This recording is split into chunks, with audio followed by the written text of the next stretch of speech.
G'day you bloody legends, how the bloody hell are ya? I'm Nate Finn and welcome to Scales and Feathers. Alrighty guys, so this is going to be our first saltwater aquarium we show to you guys. Now this isn't my first saltwater aquarium. Back when I was younger I did have another 4-foot reef aquarium. Mainly fish. I wasn't focusing on the corals because they can be a little bit more expensive to keep alive, and I was kind of more wanting to just focus on the fish as the first saltwater aquarium. It was mainly just to learn the fish. Okay. Now the fish are pretty easy to look after. They're pretty much the same as freshwater fish. The only thing is you've got to make salt water or get salt water. The fish are pretty easy. Yes, there's some species that are a bit more finicky, okay, and harder to get feeding. But the fish themselves are quite easy. It's the coral that is a lot harder to look after. But saying that, there are some pretty darn easy coral that still look beautiful. And the more you get into it, the more you find that it's not as hard as a lot of people make it out to be. Is it expensive? It is a little bit, but it's not, once again, it's not as bad as what people think it is. There's a lot of cheap coral, there's a lot of cheap fish out there, which are just as beautiful as some of the expensive ones, okay? The initial setup, yes, is a bit more expensive than your freshwater aquariums, but the stuff you're getting is going to make life so much easier. It's crazy, okay? Alrighty, so we've got our 4-foot by 2-foot by 2-foot Red Sea aquarium. We paid $200 pretty much for this whole kit and caboodle, excluding the skimmer. So I didn't get the skimmer extra, but everything you're seeing here was $200. Okay. So that includes the tank, the stand, the light. I did buy this blue light, come with a sump, the chiller, and the dosing equipment. All I had to get was the skimmer. Had a lot of rock laying around. I think I got some of the rock with it as well. Okay. This model here has a back part which has got the 3 pumps which are just there for water movement. Okay, and then there's like an L-shaped reservoir like that which has got water to top up the system. And then there's the overflows here and goes into the sump, and then you've got the main pump flowing into the tank. Okay.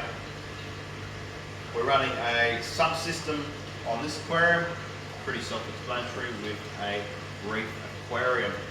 So yeah, 4-foot. It is going to be a mixed reef, and it's going to be a bit of a community reef with the fish side of things.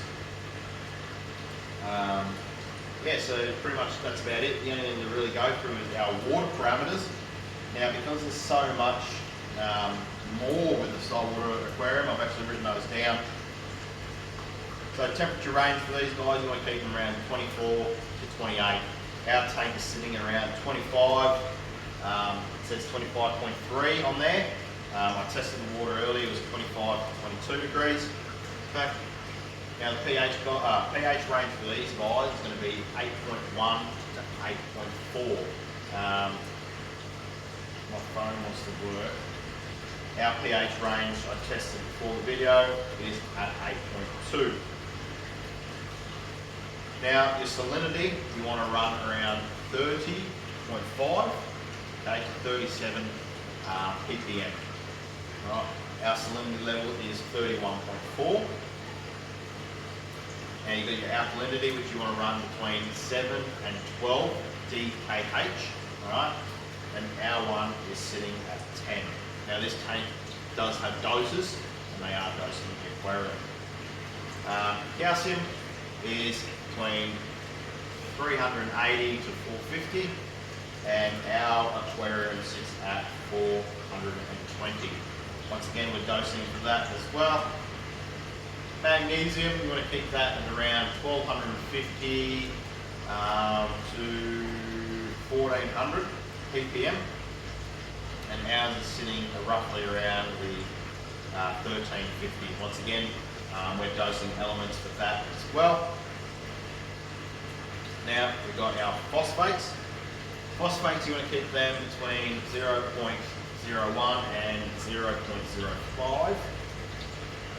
Ours are reading around 0.02. We do have phosphate reducing media in there, and in the sump we also have some macroalgae, which is going to eliminate phosphates and nitrates as well.